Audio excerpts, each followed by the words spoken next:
আমার নাম স্নেহা। বয়সটা ছিল ১৭র কোঠায়। সেই সময়টা ছিল আমার বিদ্যালয় জীবনের চূড়ান্ত পরীক্ষার জন্য প্রস্তুতির কাল। পড়াশোনার ক্ষেত্রে আমার বরাবরই গভীর মনোযোগ ছিল। এর একটি বিশেষ কারণ হলো আমার বাবার অকাল প্রয়াণের পর আমার মা একটি শিক্ষাদান কেন্দ্রে পড়াতে শুরু করেন। সেখানে ছোট ছোট ছেলেমেয়েদের শিক্ষাদান করে মাসিক যে সামান্য অর্থ উপার্জন হতো তা দিয়েই আমাদের মা মেয়ের সংসার কোনো মতে চলত। তাই আমি ভেতরে ভেতরে প্রতিজ্ঞা করেছিলাম যে আমাকে যত দ্রুত সম্ভব নিজের পায়ে দাঁড়াতে হবে, মায়ের সাহারা হতে হবে এবং তাকে সব দিক থেকে সাহায্য করতে হবে। আমি যেমন আমার মায়ের কথা ভাবতাম, ঠিক তেমনি আমার মাও আমার ভবিষ্যতের কথা ভেবে সর্বদাই উদ্বিগ্ন থাকতেন। মা আমাকে যে আদেশ বা পরামর্শ দিতেন আমি সেটাই অক্ষরে অক্ষরে পালন করতাম। আমি কখনোই মায়ের কথার অবাধ্য হতাম না, কারণ আমি এটা খুব ভালোভাবে উপলব্ধি করতাম যে আমার মা আমার জন্য যা কিছুই করেন তা আমার ভালোর জন্যেই করেন। কিন্তু সেই রাতে আমার গর্ভধারিণী মা আমার সাথে যে আচরণ করলেন তা শুনলে আপনারাও বিস্মিত হবেন। সেই রাতে আমার মা আমার কক্ষে একজন যুবককে প্রবেশ করিয়ে বাহির থেকে দরজার ছিটকিনি তুলে দিয়েছিলেন। তখন আমার পরনে ছিল পাতমা কাপড়ের একটি কালো রাত্রিবাস, যা কিছুটা খোলামেলা ছিল, কারণ আমাদের গৃহে আমি আর মা ছাড়া দ্বিতীয় কোনো ব্যক্তি থাকতো না।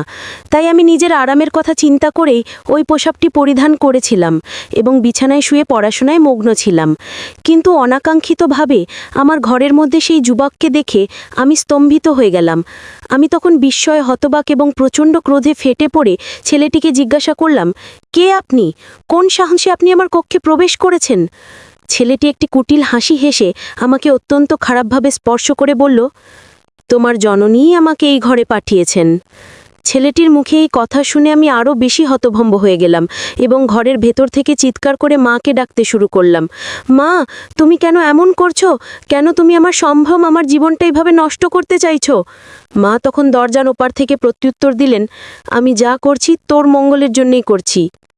এরপর ওই ছেলেটি মায়ের কথা মতোই আমার সাথে অন্যায় কাজ করতে শুরু করে। আমার অমতে সে আমার সমস্ত প্রতিরোধ ভেঙে দেয়। ছেলেটা জোরপূর্বক আমার পরনের পোশাকটি ছিন্ন করে ফেলে। তারপর সে আমার সাথে নিজের ইচ্ছে মতো অন্যায় করে। সেই রাতে আমার মা কেন আমার সাথে এমন নির্মম আচরণ করেছিলেন সেটা আপনারা এই কাহিনীর মাধ্যমেই জানতে পারবেন।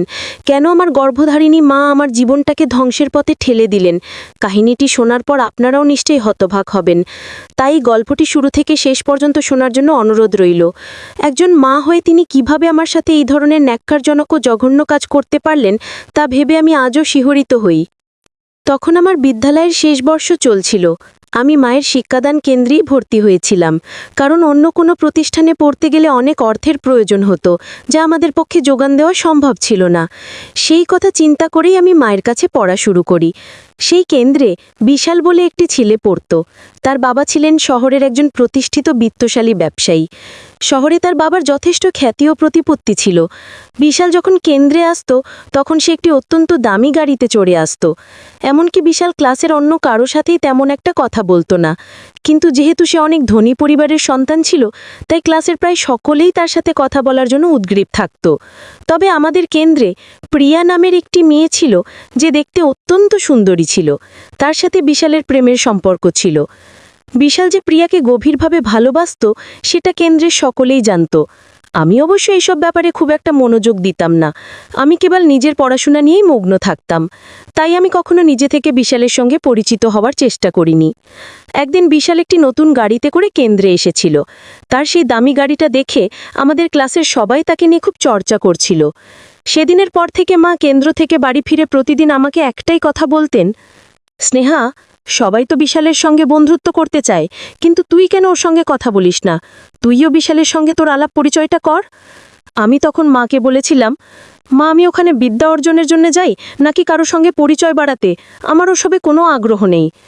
মা তখন আমার কাছে এসে আমার কাঁধে হাত রেখে বললেন, স্নেহা, তুই এখন বড় হচ্ছিস, তোর ভবিষ্যতের কথা ভাবার দায়িত্ব আমার।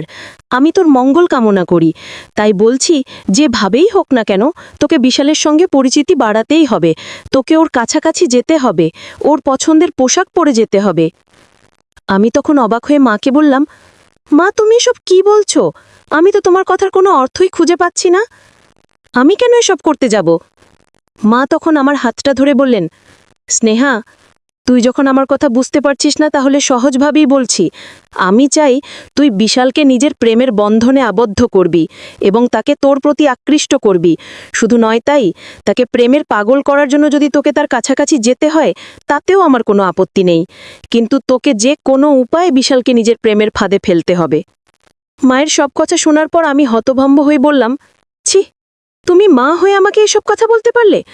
মা, আমি তোমাকে যে কথাগুলো বললে সেগুলো আমি দুঃস্বপ্নেও কল্পনা করতে পারি না। তুমি আমাকে যা করতে বলছো তা আমি কোনো দিনও করতে পারবো না। তুমি আমার মা হয়ে আমার ভবিষ্যৎটা ধ্বংস করে দিতে চাইছো? আমার মা তখন খুব উত্তেজিত হয়ে আমার কাঁধ ধরে ঝাঁকিয়ে বললেন, আমি তোর ভালো চাই বলেই এই কথাগুলো বলছি। তোর বাবার মৃত্যুর পর থেকে আমি এই শিক্ষা কেন্দ্রটা চালাচ্ছি, আর এখান থেকে যা আয় হয় তা দিয়ে আমাদের সংসারটা কোনো মতে চলে। তাই আমি চাই না যে ভবিষ্যতে আমার মেয়ের কোনো কষ্ট হোক বা আমার মেয়েকে সামান্য কিছু টাকার জন্য মাসের পর মাস অপেক্ষা করতে হোক। তাই আমি চাই তোর বিয়ে যেন কোনো ধনী পরিবারে হয়, তোকে যেন কাজ করে নিজের সংসার চালাতে না হয়। আর বিশাল অনেক ধনী পরিবারের ছেলে, সে তার বাবার একমাত্র সন্তান। বিশালের বাবার যা কোটি কোটি টাকার সম্পত্তি আছে তার সব কিছুই বিশাল পাবে। তাই আমি চাইছি তুই নিজের রূপ যৌবন দেখিয়ে বিশালকে নিজের দিকে আকৃষ্ট করবি। আমি যখন মায়ের এই আদেশ পালন করতে সম্মত হলাম না, তখন মা আমাকে আবেগ দিয়ে দুর্বল করার চেষ্টা করতে শুরু করলেন, আর আমি সেই ফাঁদে পা দিয়ে মায়ের কথায় রাজি হয়ে গেলাম। জননীর অশ্রুসিক্ত মুখ দেখে আমার হৃদয় বিগলিত হয়ে গিয়েছিল। তারপর আমি মাকে বললাম, মা, বিশালের তো প্রেমিকা আছে, সে তো প্রিয়াকে ভালোবাসে। মা তখন আমাকে বললেন, তাতে কি হয়েছে? তুই নিজের প্রচেষ্টা চালিয়ে যা, তাহলে দেখবি একদিন বিশাল তোকেই নিজের জীবনসঙ্গিনী হিসেবে বেছে নেবে এবং তোর বিয়ে বিশালের সঙ্গেই হবে। আমি তো কিছুই বুঝতে পারছিলাম না যে আমার মা আসলে কি চাইছেন। আমি শুধু মায়ের মুখে হাসি দেখতে চেয়েছিলাম, তাই মা যা বলছিলেন আমি সেটাই করতে রাজি হয়েছিলাম। তারপর মায়ের কথা মতো আমি বিশালের সঙ্গে বন্ধুত্ব করি। বিশালের সঙ্গে বন্ধুত্ব হওয়ার 5 দিনের মাথায় আমি আর বিশাল নিজের চোখে দেখলাম যে প্রিয়া আমাদের ক্লাসেরই আরেকটা ছেলে, যার নাম রাহুল, তার সাথে ঘনিষ্ঠভাবে সময় কাটাচ্ছে এবং রাহুল প্রিয়াকে আলিঙ্গন করে চুম্বন করছিল। এই দৃশ্যটা দেখার পর আমি ও বিশাল দুজনেই খুব হতভাগ হয়েছিলাম, কারণ প্রিয়া কিভাবে বিশালকে এভাবে প্রতারণা করতে পারল? বিশাল তো প্রিয়াকে সত্যিই অনেক ভালোবাসত। ওই দৃশ্যটা দেখার পর বিশাল প্রচণ্ড ক্রোধে প্রিয়ার হাত ধরে তার গালে একটি চড় বসিয়ে দিল এবং বলল, প্রিয়া, তুমি আমাকে এভাবে ঠকাতে পারলে? আমি তোমাকে কতটা ভালোবাসতাম, আর তুমি কিনা আমার আড়ালে রাহুলের সঙ্গেও সম্পর্ক রেখেছ। ছি!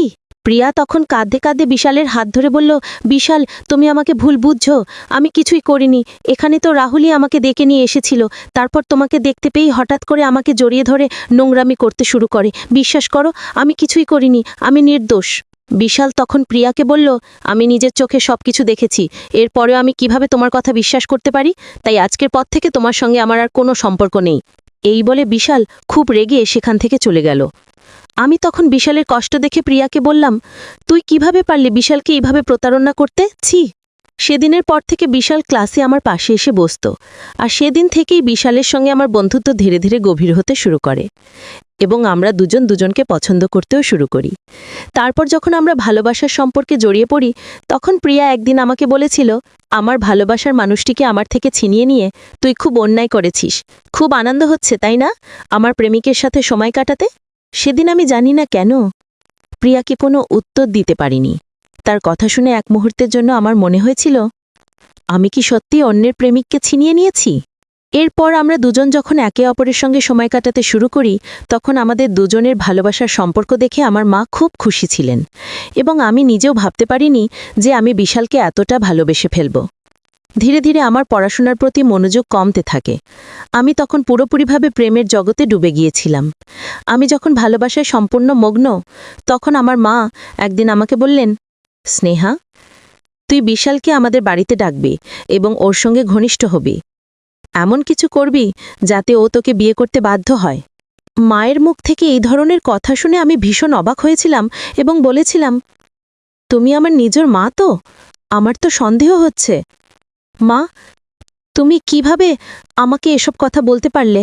ছি, আমার ভাবতেও ঘৃণা হচ্ছে। মা, তুমি এসব করে কি আমার জীবনটাকে নষ্ট করে দিতে চাও? আমি এসব নোংরামি করতে পারবো না। আমার মুখ থেকে না শোনার সাথে সাথে মা আমার গালে একটা থাপ্পড় মেরে বললেন, আমি তোর মা, তাই আমি তোর ভালোটাই চাই। একই কথার কতবার বলবো যে বিশাল অনেক ধনী পরিবার থেকে এসেছে? তাই যেভাবেই হোক আমি তোর বিয়ে বিশালের সঙ্গেই দিতে চাই। আর বিশালের থেকে ভালো ছেলে আর পাওয়া যাবে না। বিশালের সঙ্গে তুই অনেক সুখে থাকবি, আর এই কারণে আমি এসব করতে বলছি। আর আমি যা বলছি তোকে সেটাই করতে হবে, নইলে তুই আমার মরা মুখ দেখবি। এ কথা বলে মা রেগে ঘরের ভেতরে চলে গেলেন। মায়ের কথা শুনে আমি অনেক কেঁদেছিলাম এবং নিজেকে প্রশ্ন করছিলাম যে আমার সাথে এসব কি হচ্ছে আর কেন হচ্ছে। আমার মা অর্থের লোভে কিভাবে এতটা নিচে নামতে পারেন। তারপর মায়ের কথা মতোই সেদিন আমি ফোন করে বিশালকে নিজের বাড়িতে ডেকেছিলাম। আর বিশালের আসার আগেই আমার মা বাড়ি থেকে বাইরে চলে গিয়েছিলেন। মায়ের কথা মতো বিশালের আসার আগেই আমি একটা রক্তিম রঙের আকর্ষণীয় রাত্রিবাস পরে খুব সুন্দর করে সেজেগুজে তৈরি হয়েছিলাম, যাতে বিশাল আমাকে দেখা মাত্রই উত্তেজিত হয়ে পড়ে। আর বিশাল যখন আমাদের বাড়িতে আসে তখন সে আমাকে লাল পোশাকে দেখা মাত্রই আমার দিকে আকৃষ্ট হয়। তারপর সে তার ভালোবাসা ও স্নিগ্ধ ভাব দিয়ে আমাকে সম্ভোগিত করতে শুরু করে। কিন্তু আমি স্বপ্নেও ভাবতে পারিনি যে আমার মা হীনতার সমস্ত পর্যায় অতিক্রম করবেন, যেটা শুনলে আপনাদেরও পায়ের নিচের জমিন দুলে উঠবে। কারণ আমার মা গোপনে আমাদের একান্ত ব্যক্তিগত মুহূর্তগুলো ক্যামেরাবন্দি করেছিলেন, যেটা শোনার পর আমার পায়ের তলা থেকে যেন মাটিটাই সরে গিয়েছিল। তিনি আমার মা হয়ে কিভাবে পারলেন এত জঘন্য একটা কাজ করতে? এটা তো আমি অনেক পরে জানতে পেরেছিলাম যে আমার মা আমাদের ভিডিও তৈরি করেছেন। এরপর মায়ের কথা মতো আমি যখন আরেকদিন বিশালকে আমার বাড়িতে ডেকেছিলাম সময় কাটানোর জন্য, তখন বিশাল আমাদের বাড়িতে আসে এবং সে আসার পরই আমার সঙ্গে খুনসুটি শুরু করে দেয়। সে আমাকে জড়িয়ে ধরে আদর করতে যাবে, ঠিক সেই মুহূর্তে আমার মা ঘরের ভেতরে ঢুকে পড়েন এবং সব কিছু জানা সত্ত্বেও বিশালের সামনে অভিনয় করতে শুরু করেন। মা অনেক জোরে চিৎকার করে বললেন, বিশাল, এসব কি হচ্ছে? তোমার সাহস কি করে হলো আমার বাড়িতে এসে আমার মেয়ের সঙ্গে এসব করার? আমি তখন চুপচাপ দাঁড়িয়ে মায়ের মুখের দিকে তাকিয়েছিলাম। আমি তো বুঝতে পারছিলাম যে মা এসব নাটক করছেন। বিশাল তখন আমার মাকে বলল, ম্যাম, আমি স্নেহাকে অনেক ভালোবাসি। আমার মা তখন নাটক করে চোখে জল এনে বললেন, তোমাদের ভালোবাসা আমি মেনে নিতে রাজি আছি, কিন্তু তোমার বাবা মা কি তোমাদের এই ভালোবাসাটা মেনে নেবেন? তুমি যদি আমার মেয়েকে বিয়ে না করো তাহলে তো আমার মেয়ের জীবনটাই নষ্ট হয়ে যাবে। আমার মায়ের কান্না দেখে বিশাল আমার হাতটা শক্ত করে ধরে বলল, ম্যাম, আমি কথা দিচ্ছি যে আমি স্নেহাকেই বিয়ে করব। স্নেহাকে ছাড়া আমি অন্য কাউকে বিয়ে করব না। আমার মা তখন বিশালকে বললেন, ঠিক আছে, তুমি যদি সত্যিই আমার মেয়েকে বিয়ে করতে চাও তাহলে কালকেই আমি তোমার বাবার কাছে গিয়ে তোমাদের বিয়ের ব্যাপারে কথা বলবো। পরের দিন সকালে আমার মা বিশালের সঙ্গে তার বাবার অফিসে গিয়েছিলেন আমাদের বিয়ের ব্যাপারে কথা বলতে। সেখানে গিয়ে আমার মা যখন বিশালের বাবাকে আমার আর বিশালের বিয়ের কথা বলেন, তখন বিশালের বাবা অবাক হয়ে আমার মাকে বলেছিলেন, আপনি একজন শিক্ষিকা, ছেলেমেয়েদের সঠিক পথে চালনা বড়াই আপনার কাজ। আপনি সেটা না করে উল্টে তাদের আরও নষ্ট করছেন। এখন তাদের পড়াশোনা করার বয়স, বিয়ে করার বয়স নয়। আর তাছাড়া আমার ছেলের বিয়ে আমি কোনো ধনী পরিবারেই দেব। আপনার মেয়ের সাথে আমি কোনোদিনই আমার ছেলের বিয়ে দিতে পারবো না। সমাজে আমাদের একটি সম্মান ও অবস্থান রয়েছে, সেটা আমি নষ্ট করতে পারবো না। তাই কোনোদিনই আপনার মেয়েকে আমি আমার বাড়ির বউ করতে পারবো না। এই কথা শোনার পর আমার মা বিশালের বাবাকে বললেন, আপনার ছেলে আমার মেয়ের সাথে সম্পর্ক তৈরি করেছে। আপনার ছেলে যদি আমার মেয়েকে বিয়ে না করে তাহলে তো আমার মেয়ের জীবনটা নষ্ট হয়ে যাবে। তাই আপনাকে বিশালের সঙ্গে আমার মেয়ের বিয়ে দিতেই হবে, না হলে কিন্তু আমি নিজের সীমা ছাড়িয়ে যাব। বিশালের বাবা তখন আমার মাকে বললেন, আপনার যা ইচ্ছা আপনি তাই করতে পারেন, কিন্তু আমি কোনোদিনও আমার ছেলের বিয়ে আপনার মেয়ের সঙ্গে দেব না। তাই আপনি এখান থেকে যেতে পারেন। সেদিন যখন আমার মা খুব রেগে বাড়ি ফিরে এলেন, তখনই আমি মাকে দেখে বুঝতে পেরেছিলাম যে বিশালের বাবা নিশ্চয়ই আমাদের সম্পর্কটা মেনে নেননি। এরপর আমার মা যা করেছিলেন তা ছিল অবিশ্বাস্য। একজন মা হয়ে তিনি কিভাবে এটা করতে পারলেন, শুধুমাত্র টাকার লোভে? আমার মা ভাবতেন টাকা থাকলেই সব কিছু পাওয়া যায়। আমার ভবিষ্যৎ উজ্জ্বল করার পরিবর্তে তিনি তা নষ্ট করে দিয়েছিলেন। তার একটা ভুল সিদ্ধান্তের কারণে আমার পুরো জীবনটাই তছনছ হয়ে গিয়েছিল। এত কিছু হবার পরেও আমার মা নিজের জেদে অটল ছিলেন। বিশালের বাবা যখন কোনোভাবেই আমাদের সম্পর্ক মেনে নিতে রাজি হলেন না, তখন আমার মা বিশালের বাবাকে হুমকি দিয়ে আমাদের সেই ব্যক্তিগত ভিডিওটা ইন্টারনেটে ছড়িয়ে দিয়েছিলেন, যার ফলে আমি আর সমাজের চোখে মুখ দেখানোর মতো অবস্থায় ছিলাম না। সেদিন আমি মাকে জিজ্ঞেস করেছিলাম, মা, তুমি কি টাকার জন্য অন্ধ হয়ে গেছো? কিভাবে পারলে তুমি আমার জীবনটাকে এভাবে শেষ করে দিতে? এখনও কি তুমি নিজের ভুলটা স্বীকার করবে না? আমার জীবনে তো আর কিছুই রইল না, তুমি আমাকে শেষ করে দিলে, তোমার কথা শুনে আমি নিজের জীবনটাকে শেষ করে দিলাম। কেমন মা তুমি? আমার মা তখন আমার মাথায় হাত বুলিয়ে বললেন, তোর জীবনটা আমি শেষ হতে দেব না, যেভাবেই হোক আমি তোর বিয়ে বিশালের সঙ্গেই দেব, আমার ওপরে বিশ্বাস রাখ। সেদিনের পর থেকে বিশাল আমাকে ঘৃণা করতে শুরু করে। আমি বিশালের সঙ্গে কথা বলার অনেক চেষ্টা করেছিলাম, কিন্তু বিশাল আমাকে ভুল বুঝেছিল। বিশাল আমাকে বলেছিল, স্নেহা, তোমরা মাও মিলে যে এত জঘন্য পরিকল্পনা করতে পারো তা আমার কল্পনারও বাইরে ছিল। তোমার মা আমাদের ভিডিওটা ইন্টারনেটে ছড়িয়ে দিয়েছে, যার ফলে সবাই আমাকেও ঘৃণা করছে, তাই আজকের পর থেকে তোমার সঙ্গে আমার আর কোনো সম্পর্ক নেই। সেদিন কেঁদে কেঁদে বিশালের হাত ধরে আমি অনেক অনুনয় বিনয় করেছিলাম, কিন্তু বিশাল আমার কোনো কথা শুনেনি। সে দূরে চলে গিয়েছিল। মায়ের কারণে বিশাল আমাকে ঘৃণা করতে শুরু করেছিল। আমার মায়ের জন্যে বিশাল আমার থেকে অনেক দূরে চলে গিয়েছিল। সব কিছু যখন শেষ হয়ে গিয়েছিল, তখনও আমার মা চুপ করে থাকেননি। তখনও তিনি নিজের ভুলটা স্বীকার করতে রাজি ছিলেন না। তখন তিনি একটাই জেদ ধরে বসেছিলেন যে আমার বিয়ে বিশালের সঙ্গেই দেবেন। কিন্তু বিশাল এবং তার বাবা যখন আমার মাকে পুলিশের ভয় দেখালেন, তখন আমার মা বিশালকে এই দুনিয়ার থেকেই সরিয়ে দেবার এক ভয়ঙ্কর ষড়যন্ত্র করেছিলেন, যেটা আমি কোনোভাবে জানতে পেরে গিয়েছিলাম। এবং মাকে থামানোর জন্য আমার কাছে একটাই পথ খোলা ছিল। তাই আমি পুলিশকে সবকিছু জানিয়েছিলাম যে কিভাবে আমার মা বিশালের সঙ্গে আমার বিয়ে দেওয়ার জন্য প্রথম থেকে শেষ পর্যন্ত এই ষড়যন্ত্রটা করেছেন। তারপর পুলিশ এসে আমার মাকে গ্রেপ্তার করে নিয়ে যায়। সেদিন আমার ভীষণ কষ্ট হলেও আমাকে এই কাজটা করতে হয়েছিল, না হলে আমার মা হয়তো বিশালকে মেরে ফেলতেন। মায়ের জন্য আমার জীবনে সব কিছু তছনছ হয়ে গিয়েছিল। আমার এমন অবস্থা হয়েছে যে আমি বাইরে বেরোলেই মানুষ আমাকে দেখে ব্যঙ্গবিদ্রুপ আর অবজ্ঞার শিকার হতে হয়। সবাই আমাকে দেখে হাসাহাসি করে। ওদিকে বিশাল আমার সঙ্গে সব সম্পর্ক ছিন্ন করে দিয়েছে। সব কিছু শেষ হয়ে যাবার পরেও আমি হার মানিনি। মায়ের একটা ভুলের কারণে আমাদের তিনজনের জীবনটাই নষ্ট হয়ে গেছে।